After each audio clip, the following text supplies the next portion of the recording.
This video will show you how to repack the boom so you can use it again.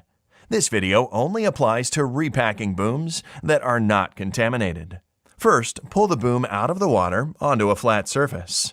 If possible, wash the boom from the top and bottom.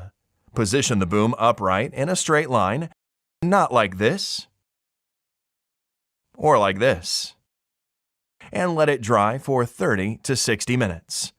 Position the box next to the end that has the long strap and the sticker that reads Repack from this end.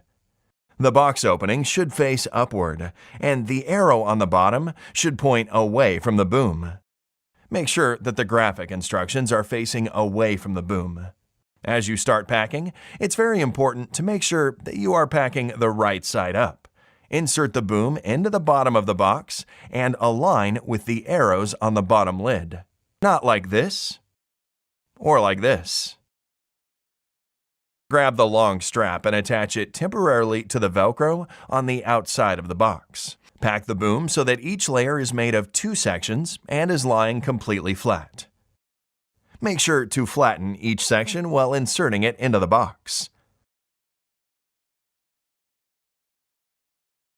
Tuck the bottom of the connector under the boom. Now, take the strap from the temporary position and attach it to the first unit Velcro so it is ready for the next deployment. Close and secure the lid.